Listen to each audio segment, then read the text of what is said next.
tahun 2003 tentang Mahkamah Konstitusi, Lembaran Negara Republik Indonesia tahun 2020 nomor 216, tambahan Lembaran Negara Republik Indonesia nomor 6554, selanjutnya disebut Undang-Undang MK. Dan pasal 29 ayat 1 huruf D Undang-Undang nomor 48 tahun 2009 tentang kekuasaan kehakiman, lembaran negara dan seterusnya dianggap dibacakan. Artinya, semua pengaturan tersebut merupakan delegasi dari norma konstitusi in casu pasal 24C ayat 1 Undang-Undang Dasar 1945. Dari ketiga undang-undang di atas, Undang-Undang MK dan Undang-Undang Kekuasaan Kehakiman menggunakan frasa memutus perselisihan tentang hasil pemilihan umum, sebagaimana frasa yang termaktub dalam pasal 24C ayat 1 Undang-Undang Dasar 1945. Sementara itu, Undang-Undang Pemilu in casu dalam pemilu presiden dan wakil presiden menggunakan frasa hasil penghitungan suara yang memengaruhi penentuan terpilihnya pasangan calon. Terlepas dari adanya perbedaan tersebut, menurut Mahkamah, kewenangan untuk menyelesaikan perselisihan hasil pemilu presiden dan wakil presiden tidak dapat dilepaskan dari kewajiban konstitusional Mahkamah Konstitusi sebagai peradilan konstitusi yang harus memastikan penyelenggaraan pemilu tidak melanggar azas-azas pemilu yang bersifat langsung, umum, bebas, rahasia, jujur, adil, dan berkala sebagaimana ditentukan dalam pasal 22E ayat 1 Undang-Undang Dasar 1945. Artinya, secara konstitusional, Undang-Undang Dasar 1945 mengandung semangat yang menghendaki penyelenggaraan pemilu yang berkeadilan, demokratis, dan berintegritas. Bahwa salah satu kunci untuk mewujudkan penyelenggaraan pemilu yang berkeadilan, demokratis, dan berintegritas tersebut adalah penegakan hukum pemilu dalam rangka mengukuhkan legitimasi hasil pemilu. Untuk itu, apabila diletakkan dalam konteks kewenangan Mahkamah Konstitusi sebagaimana diatur dalam pasal 24C ayat 1 Undang-Undang Dasar 1945, frasa memutus perselisihan tentang hasil pemilihan umum dimaksud harus dimaknai sebagai upaya mewujudkan pemilu yang berkeadilan, demokratis, dan berintegritas. Artinya, sekalipun Undang-Undang Pemilu telah mendesain begitu rupa penyelesaian masalah pemilu pada masing-masing kategori dan diserahkan kepada lembaga-lembaga yang berbeda, bukan berarti Mahkamah tidak berwenang untuk menilai masalah hukum pemilu yang terkait dengan tahapan pemilu berkenaan dengan penetapan suara sah hasil pemilu. Salah satu dasar untuk membuka kemungkinan tersebut adalah penyelesaian yang dilakukan lembaga-lembaga sebagaimana diuraikan di atas masih mungkin menyisakan ketidaktuntasan, terutama masalah yang potensial mengancam terwujudnya pemilu yang berkeadilan, demokratis, dan berintegritas. Di antara penyebab kerap terjadinya masalah dimaksud adalah singkat atau terbatasnya waktu penyelesaian masalah hukum di masing-masing tahapan, termasuk terbatasnya wewenang lembaga yang diberi kewenangan untuk menyelesaikan masalah-masalah hukum pemilu. Dalam masalah hukum pemilu dalam hal masalah hukum pemilu belum tuntas atau bahkan tidak terselesaikan sama sekali, hal demikian dapat menimbulkan persoalan yang berkaitan dengan memengaruhi hasil pemilu. Padahal idealnya dalam batas penalaran yang wajar, setelah seluruh rangkaian pemilu usai, siapapun yang menjadi pemenang pemilu akan melaksanakan kepemimpinan dengan legitimasi kuat. Hal tersebut tidak dapat dilepaskan dari eksistensi pemilu, baik secara teoritis, konseptual, dan praktis, bahwa pemilu merupakan sarana untuk melakukan transisi kekuasaan dalam sebuah negara. Oleh karena itu, manakala terdapat indikasi bahwa pemenuhan azas dan prinsip-prinsip pemilu tidak terjadi pada tahapan pemilu sebelum penetapan hasil, apapun alasannya, hal tersebut menjadi kewajiban bagi Mahkamah Konstitusi sebagai peradilan konstitusi untuk pada tingkat pertama dan terakhir yang putusannya bersifat final mengadili keberatan atas hasil rekapitulasi penghitungan suara pemilu. Dengan demikian, Mahkamah tidak memiliki alasan untuk menghadiri. Dengan demikian, Mahkamah tidak memiliki alasan untuk menghindar mengadili masalah hukum pemilu yang berkaitan dengan tahapan pemilu berkenaan dengan penetapan suara sah hasil pemilu, sepanjang hal demikian memang terkait dan berpengaruh terhadap hasil perolehan suara peserta pemilu. bahwa paradigma sebagaimana diuraikan di atas telah menjadi pendirian mahkamah sejak menangani perselisihan hasil pemilu presiden dan wakil presiden 2004 hingga pemilu presiden dan wakil presiden 2019. Misalnya, dalam putusan Mahkamah Konstitusi nomor 01 PHPU strip pres strip 16 Romawi strip 2019 yang diucapkan dalam sidang pleno terbuka untuk umum pada tanggal 26 Juni 2019 berkenaan dengan paradigma dimaksud pada paragraf pada halaman 1813 sampai 1815 paragraf 3.11 putusan aku Mahkamah antara lain mempertimbangkan sebagai berikut dan seterusnya dianggap diucapkan. Berdasarkan pertimbangan hukum dan kutipan putusan di atas, telah jelas bahwa Mahkamah dalam melaksanakan kewenangan sebagaimana dimaksud dalam pasal 24C ayat 1 Undang-Undang Dasar 1945 tidak hanya sebatas mengadili angka-angka atau hasil rekapitulasi penghitungan suara, tetapi juga dapat menilai hal-hal lain yang berkaitan dengan tahapan pemilu berkenaan dengan penetapan suara sah hasil pemilu.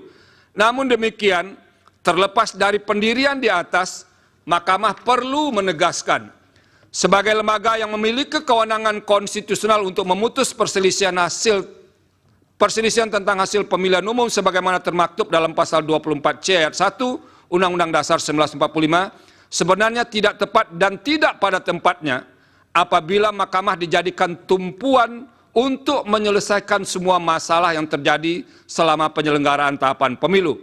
Apabila tetap diposisikan untuk menilai hal-hal lain, sama saja dengan menempatkan Mahkamah sebagai keranjang sampah untuk menyelesaikan semua masalah yang berkaitan dengan pemilu di Indonesia.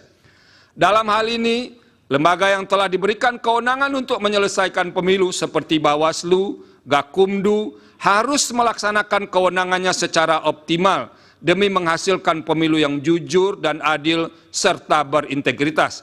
Selain itu, lembaga politik seperti DPR tidak boleh lepas tangan, sehingga sejak awal harus pula menjalankan fungsi konstitusionalnya, seperti fungsi pengawasan dan menggunakan hak-hak konstitusional yang melekat pada jabatannya, seperti hak interpelasi, hak angket, dan hak menyatakan pendapat, guna memastikan seluruh tahapan pemilu dapat terlaksana sesuai dengan pasal 22E ayat 1 Undang-Undang Dasar 1945. Penegasan demikian diperlukan karena Mahkamah hanya memiliki waktu yang terbatas, in casu 14 hari kerja, untuk memutus perselisihan tentang hasil pemilihan umum.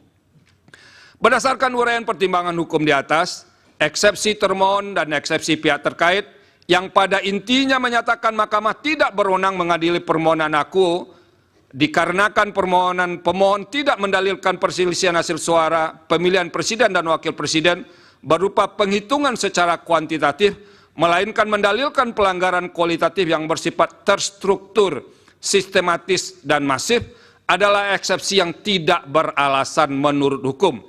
Dengan demikian, Mahkamah berwenang mengadili permohonan akuo. Tenggang waktu pengajuan permohonan dalam eksepsi.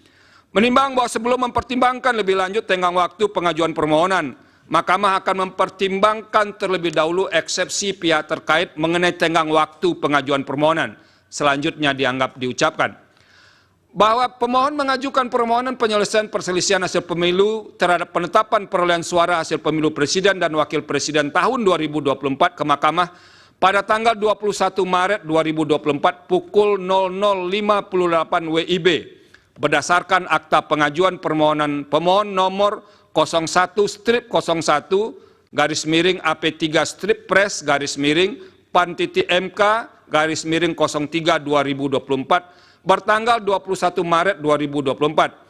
Dengan demikian, permohonan pemohon diajukan masih dalam tenggang waktu sebagaimana ditentukan pasal 74 ayat 3 Undang-Undang MK, pasal 475 ayat 1 Undang-Undang Pemilu, dan pasal 7 ayat 2 PMK 4 2023 sebagaimana telah diubah dengan PMK 2 2024. Berdasarkan pertimbangan hukum di atas, eksepsi pihak terkait mengenai pengajuan permohonan pemohon telah melewati tenggang waktu adalah tidak beralasan menurut hukum. Dengan demikian, permohonan pemohon masih dalam tenggang waktu. Kedudukan hukum pemohon dalam eksepsi. Menimbang bahwa sebelum mempertimbangkan lebih lanjut kedudukan hukum pemohon, Mahkamah akan mempertimbangkan terlebih dahulu eksepsi pihak terkait yang pada pokoknya menyatakan pemohon tidak memiliki kedudukan hukum untuk mengajukan permohonan akuo. Eksepsi tersebut selanjutnya dianggap diucapkan. Bahwa berdasarkan keputusan Komisi Pemilihan Umum nomor 1632 tahun 2023 tentang penetapan pasangan calon presiden, calon peserta pemilihan umum presiden dan wakil presiden tahun 2024 bertanggal 13 November 2023 dan keputusan Komisi Pemilihan Umum nomor 1644 tahun 2023 tentang penetapan nomor urut pasangan calon peserta pemilihan umum presiden dan wakil presiden tahun 2024 bertanggal 4 November 2023. Pemohon adalah pasangan calon presiden dan wakil presiden peserta pemilu presiden dan wakil presiden tahun 2024 dengan nomor urut 1. Berdasarkan pertimbangan hukum di atas, eksepsi pihak terkait mengenai kedudukan hukum pemohon adalah tidak beralasan menurut hukum. Dengan demikian, pemohon memiliki kedudukan hukum untuk mengajukan permohonan akuo. Menimbang bahwa oleh karena Mahkamah berwenang untuk mengadili permohonan akuo dan permohonan pemohon diajukan masih dalam tenggang waktu yang ditentukan pasal 74 ayat 3 Undang-Undang MK, pasal 475 ayat 1 Undang-Undang Pemilu, dan pasal 7 ayat 2 PMK 4 2023, sebagaimana telah diubah dengan PMK 2 2024, serta pemohon memiliki kedudukan hukum untuk mengajukan permohonan, selanjutnya Mahkamah akan mempertimbangkan eksepsi termohon mengenai pokok permohonan akuo. Dalam eksepsi, menimbang bahwa terhadap permohonan pemohon, termohon mengajukan eksepsi yang pada pokoknya menyatakan format permohonan tidak sesuai dengan pedoman penyusunan permohonan. Eksepsi demikian seterusnya dianggap diucapkan. Termohon juga mengajukan eksepsi pada pokoknya menyatakan dalil-dalil permohonan pemohon merupakan dalil yang tidak jelas dan kabur. Selanjutnya dianggap diucapkan. Menimbang bahwa terhadap eksepsi termohon mengenai permohonan tidak sesuai dengan pedoman penyusunan permohonan yang diatur dalam PMK 4 2023, sebagaimana telah diubah dengan PMK 2 2024, dan permohonan pemohon tidak jelas atau kabur, setelah dicermati secara saksama, menurut Mahkamah, eksepsi tersebut secara substansial telah berkaitan dengan pokok permohonan, sehingga eksepsi yang demikian merupakan keberatan yang tidak terkait dengan persoalan-persoalan syarat formil dan oleh karenanya harus dinyatakan tidak beralasan menurut hukum.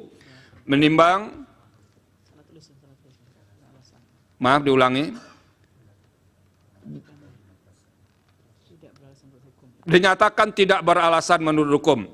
Menimbang bahwa oleh karena eksepsi termohon terkait dengan pokok permohonan tidak beralasan menurut hukum, selanjutnya Mahkamah akan mempertimbangkan pokok permohonan.